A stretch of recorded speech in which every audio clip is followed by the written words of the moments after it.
I hope you're ready for water marbling because today I want to show you a great kit for beginners. So our kit is going to include alum, that's perfect for preparing the items you want to print onto, the carrageenan powder, that's the surface that we float on, and it includes a few options for paint. The great thing about the paint that they include in this kit is they're all primary colors. So that gives you so many options to mix colors together to make new colors as you can test and try different things. So inside of your kit, there's going to be instructions. And if there are no instructions, Jacquard has included a QR code on the outside of their box that you can scan and download the instructions. So you can refer to those for your mixing amounts. This process is a 2-day process. Day 1, you are going to prep the carrageenan and prep your items with alum for the process of water marbling. Day 2 is when you're going to use everything you've prepared to water marble and create with. One of the tricks with preparing carrageenan is you want absolutely no soap. If your blender that you're mixing in has soap residue on it, it will impact the viability of that process. So before I start making my carrageenan, I always pre-rinse whatever I'm mixing in or whatever I'm storing it in, just so that there's no soap residue left on those items. The Jacquard marbling kit also includes carrageenan, which you will turn into size. That's the floating medium that we're going to float on. So we need 4 cups of water. So I've already put it in my blender. I like using a blender. In the instructions, it says you can use a whisk. I know that I get a better result when I use a blender. And they've added 4 teaspoons of the carrageenan powder.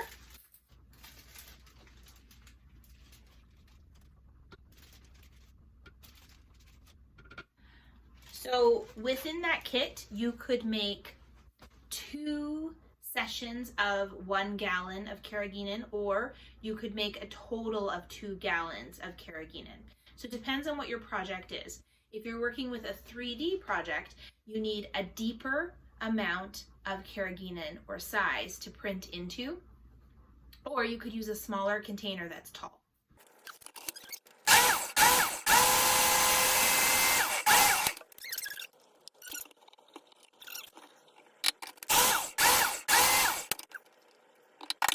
So this is what it looks like once it's been mixed in the blender. Kind of like it's foaming up. All of your gel or all of the powder should be mixed in nicely. If you've got a lot sitting on the edges, make sure you scrape it in and then blend it again. We don't want to waste any of it. We want to use it to make our mixture the right consistency. You have 2 options. You can leave it in the blender as long as you know it's not going to leak, or you can pour it right into the container as long as you know it's going to be leak proof. We don't want this leaking everywhere.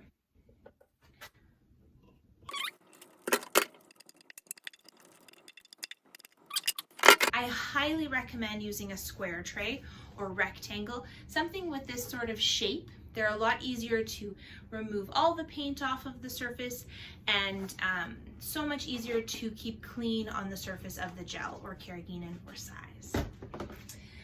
If you're wanting to get into items that are 3D, you need a deeper tray to print on. So this one is the one that I use for printing hats. So you can see it's quite deep, which of course will require a bigger volume of size to fill the tray. So some of the items I'm going to print are going to require a different size tray based on whether they're 3D or 2D items. So the blender that I use, I only use it for mixing carrageenan. It does not ever go up to our cooking kitchen to cook food. So I don't wash it with soap. I only rinse it out with water, and then it stays down here in my studio. If you are using a kitchen blender that you use to cook food, you're going to want to wash it really well after you've used it to mix up the carrageenan, because the carrageenan is not food grade. It is not meant to be consumed. For your carrageenan, you also want to remember what you're printing is going to dictate how big of a container you need. So if you're working on 3D objects, you need to make enough carrageenan or size so that those objects can actually go all the way into the bucket or container. When you open your package of alum, you might find that the alum is huge chunks. So you want to kind of break them up and redistribute them. It'll be easier for them to dissolve into the water. One of my tricks with alum, anything that is one-sided, I label with a 0 the back side so that I know which side has been prepared and which side has not. When you are preparing items with your alum, it's really important to have a drying station, an area that the items can sit safely for 12 hours. So they can drip dry or lay to dry without being touched or moved, because if we move them, we risk removing the alum from the surface of the item, and then that item won't absorb the paint properly. I had a look at the instructions on the website for the PDF instructions for their water marbling kit. I do have one caveat to share. Their mixture percentage for the alum is quite low. I use, for every 4 cups of water or quart, I use 1/4 of a cup of alum, or 1 cup of water for every 1 tablespoon of alum. If you want your prints to be more vibrant, I would recommend following these instructions for alum. It gives a better print when you have a little bit more alum in the mix. I have 1 cup of fairly hot water, and I'm going to mix in a tablespoon of the alum. Sometimes the alum will be quite big and chunky, so you just have to break it up a little bit. Whenever you're mixing alum, I recommend a mask.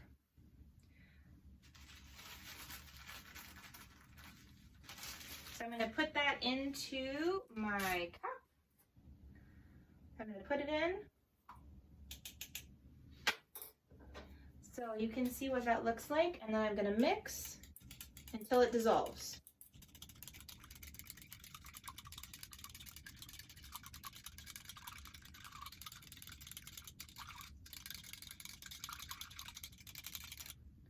Okay, you can still see some of the sediment in the bottom.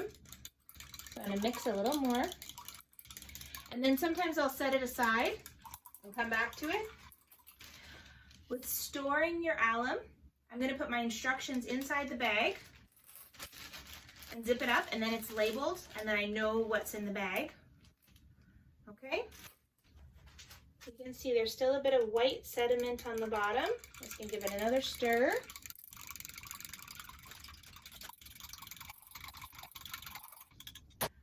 For your application of the alum, you have 3 options. You can brush it on, spray it on, or you can soak your item in the alum.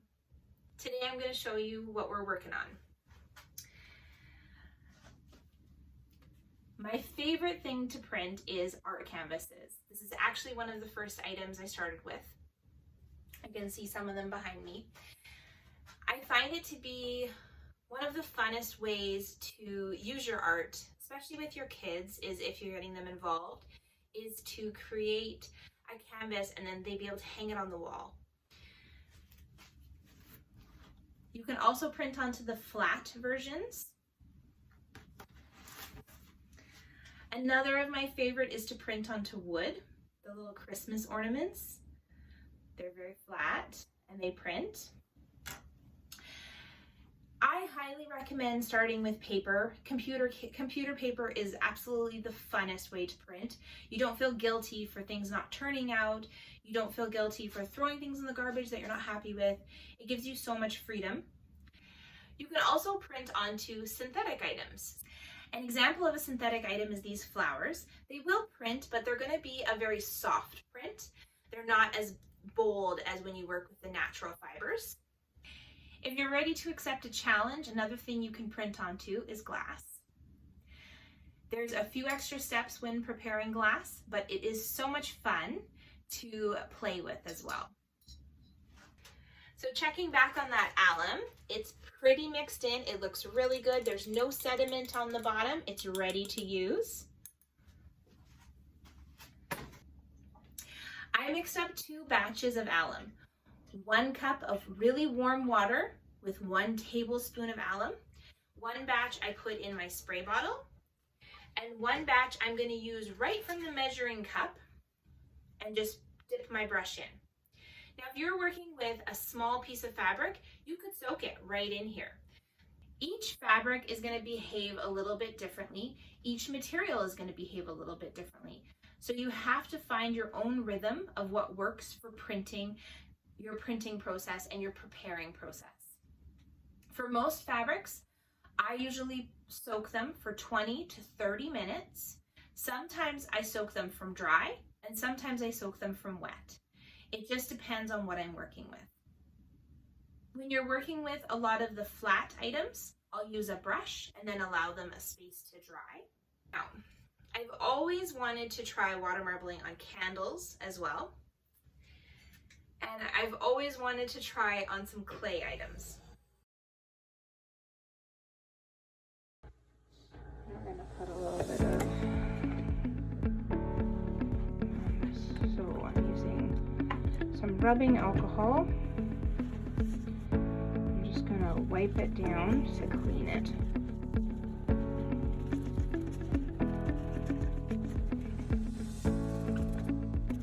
Okay. Alright, so I've given it a good clean. I'm going to let it sit to dry. I'm going to print on one side. So I'm going to mark the back with a 0. Somewhere I won't see it very much. So I know I have one side printed and one side no print. So that's going to... Okay, so this is my alum spray. You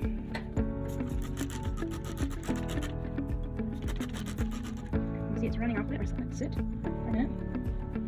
Okay.